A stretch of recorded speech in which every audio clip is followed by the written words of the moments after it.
The scriptures from Matthew 25, verses 35 through 40.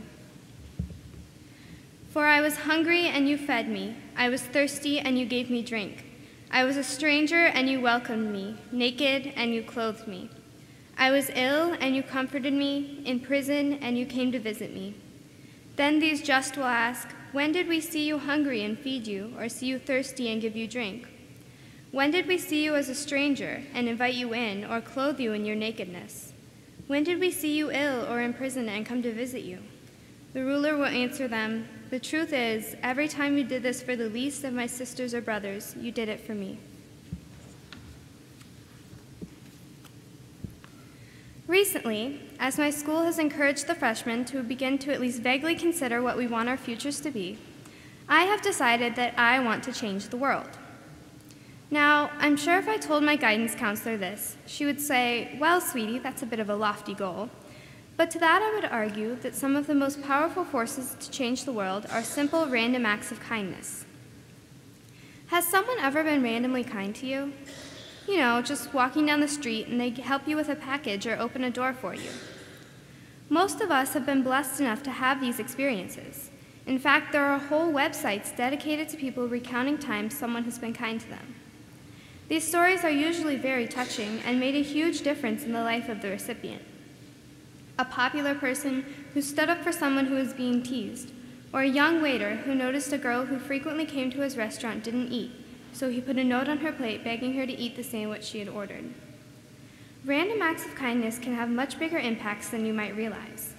They show the person you are being kind to that someone cares and someone noticed them. Last year, when I was having a stressful time, one of the nicest things anyone did for me was when I would go to the YMCA and the woman at the front desk would take our cards and greet us by name with a huge smile on her face. Her name was Shirley, and when we left Atlanta, I was surprised to realize how much I missed going to the Y and having someone know my name. You can be randomly kind to people in many different ways. On Friday, I overslept my alarm and had to sprint across the field to school, all while frantically trying to remember the formulas to find the measure of an angle inscribed in a circle for my math test. When I got to the door, one of the special ed kids opened it for me and wished me a good morning. It took him almost no time, but it made me smile and calm down. I believe we can see God in our lives in many different ways, but one of the most common ways is through the kindness of others. When that boy opened the door for me, it felt like God telling me to calm down and not to worry so much. Now, we've had almost 4 months to think about and work on our sermons, but as of Friday night, I was still 3 minutes short of our time limit, and I wasn't sure what else I wanted to talk about. After agonizing over what I was going to say, I decided it was too late to be productive, and I sat down to watch a movie. I had heard The Blind Side was good, so I chose to watch it. It's really a touching movie about second chances, but the story begins with a random act of kindness.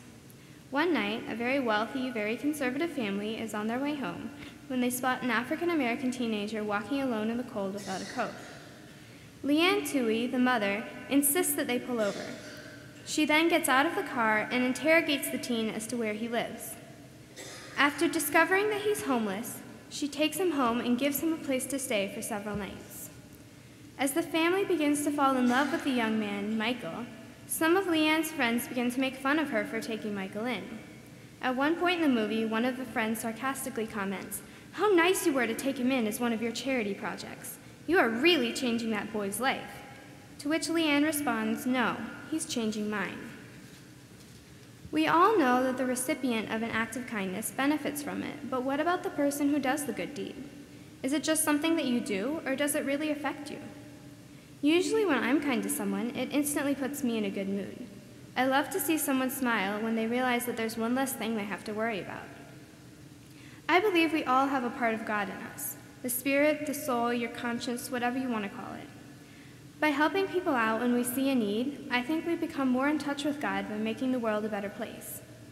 If God cares for us and we're made in the image of God, shouldn't we care for others too? Next time you see someone who could use a helping hand, why don't you take the time to assist them? It doesn't need to take much of your time, and I'm sure they'll be grateful. You might even inspire someone else who saw your kindness to pass the kindness along. One of my favorite stories is when someone in a coffee shop line or a drive-thru decides to pay for the meal of the person behind them. The next person then decides to pass the kindness along, and all the people in line pay for the meal of the person behind them. I don't know about you, but I think that's changing the world.